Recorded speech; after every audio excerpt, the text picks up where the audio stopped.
যুবভারতীতে Messi কাণ্ডে প্রকাশ্যে চাঞ্চল্যকর তথ্য।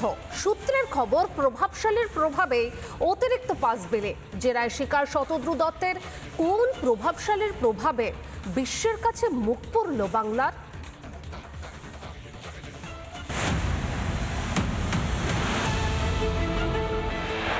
যুবভারতীর মেসি কাণ্ডে নয়া মোড়।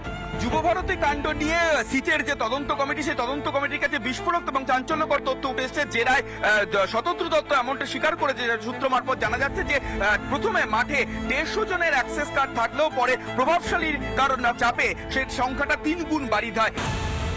প্রভাবশালীদের প্রভাবেই বিশ্বের সামনে মাথা হেঁট বাংলার। 13ই ডিসেম্বর যুবভারতীতে মেসিকে ঘিরে ছিলেন তৃণমূল নেতা ও প্রভাবশালী ঘনিষ্ঠরা। সেদিন বিশ্বকাপ জয়ীকে না দেখেই ফিরতে হয়েছিল আম জনতাকে, যদিও সেসব দায় নিতে একেবারেই তৈরি নয় রাজ্যের মন্ত্রী। এই ব্যাপারে আমি এক্ষুনি বলবো না, কারণ সরকার একটা এনকোয়ারি কমিটি করেছে।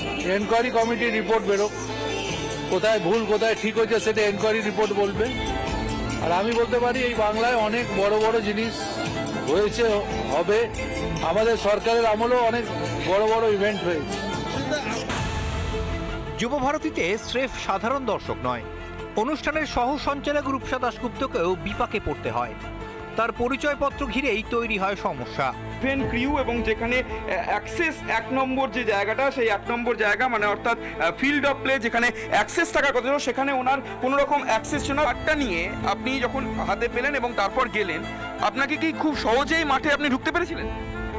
একদমই না, মানে মাঠে যাব বলে যখন ঢুকছি তখনই এই আটকে কার্ড দিল। নিয়ে গিয়ে মানে কোথাও কোন আটকে জায়গাটা? দিল। ওই যেখানে আমাদের জাস্ট ফিল্ড অফ প্লের যে এন্ট্রিটা ছিল, যেতে যাব তখন আটকে দিল। অ্যান্ড আই সেড, তখন উনি বললেন আপনাদের অ্যাক্সেস নেই, সরি ম্যাডাম, আপনার এখানে অ্যাক্সেস নেই। সহ সঞ্চালককেই উপেক্ষা, অথচ মাঠে গিজগিজে ভিড়। এত ভিড়ে তো বড় কোনো দুর্ঘটনা ঘটতেই পারত। বিশ্বাসের মতো লোকজনকে, যারা এই খেলার মাঠের মতো টলিউড ফিল্ম ইন্ডাস্ট্রিকেও একইভাবে ধ্বংস করেছে, তাদের মমতা বন্দ্যোপাধ্যায় রেখে দেবেন না ছুঁড়ে ফেলে দেবেন ব্যক্তিগত স্বার্থে, তাদের হিসেবে নয়। কিন্তু জলের বোতল 35,000 ওপরে উদ্বৃত্ত, আরো প্রায় 30,000 লোক, সেই টাকা লুট। শুরুতেই ডায়মন্ড হারবার এফসির খেলা মোহনবাগ দুর্নীতির পাঁকে তৃণমূল জড়াতে বাধ্য।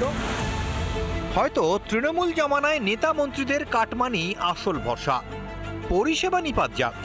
কেউ ব্যস্ত মেসিকে জাপটে ধরতে, কেউ ব্যস্ত টিকিট বিলোতে। এখনো কেন 2 মন্ত্রীকে খোলা ছুট? রিপাবলিক বাংলা। নানা ধরনের কন্টেন্ট দেখার জন্য লাইক করুন, শেয়ার করুন আমাদের ফেসবুক পেজ, সাবস্ক্রাইব করুন আমাদের ইউটিউব চ্যানেল। পাশাপাশি অন্যান্য ব্রেকিং নিউজের জন্য অবশ্যই চোখ রাখুন রিপাবলিক বাংলায়।